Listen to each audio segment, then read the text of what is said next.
His name is Jack Greenberg. Born in Toronto in 1940, Jack is everything. He can be your neighbor, your van driver, your delivery person, a volunteer, an active member of our community. But above all, Jack is a loving husband, father, and grandfather. The concept of family can be everything, and you should remember that too. Jack's childhood was quiet and ordinary, but at the end of high school, things would take a turn. I did not attend university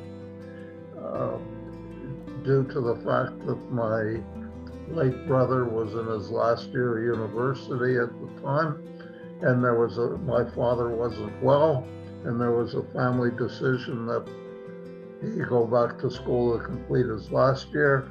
I would take a year off and then go back to school. But what happens in many situations, and I was one of them, that once you're out, it's very, very difficult to go back. And so, Jack was at a huge disadvantage, as everybody around him had gone to university and was getting education, while he was not. So, what did he do? I had to step up. I had to make some decisions that I didn't want to make. The responsibility that I had, I don't think a person of my age at that time should have had that type of responsibility. But I survived it. But what prevented him from falling to the wayside wasn't luck. What pushed me forward was the fact that I wasn't lazy. And it's important to remember that, because Jack's effort would pay off as he began to work, start a family with his lovely wife Tulsa, and eventually retired in the year 2000 after years of helping out others in the community. But his story doesn't stop there. Jack would go on to volunteer for the Circle of Care and deliver Meals on Wheels for the community, also serving as a van driver. Regarding his volunteer work, he says, "That's another job. And I enjoy the volunteering aspect because I want to be able to give back to the community." And I think it's important to realize another thing that Jack mentions. He says, and it's not always money. They think money helps. Money doesn't help always. You need people that are going to be able to help more so than the money. Throughout his years, Jack has picked up his fair share of advice, some of which I felt compelled to share, especially for the youth. Tip number 1, if you're ever taking your driving test, take it in the winter.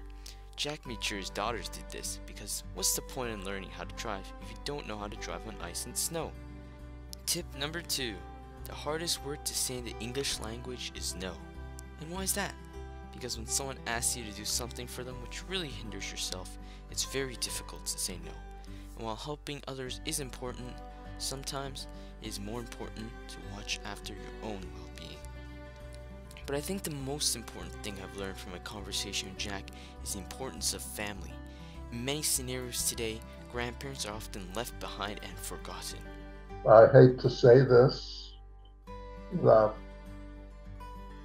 a lot of the children don't have the time for their parents. They don't slot in the time to see the parents. And a phone call is not as good as somebody walking in, even if it's only a half an hour, to see them. You know, and I think that is a very important aspect in our lives, that we have time to give back a little bit because they've given us a lot. So, if you're out there with a grandparent, make sure to call them. Today, tonight, tomorrow, anytime. Just anything to let them know you care. And Jack makes sure his own family is always happy and together. Every Friday night, the whole family has dinner as one. It doesn't really matter what happens the other 6 days of the week, but as long as there exists a time for people to connect and to be together, there will exist a family that is happy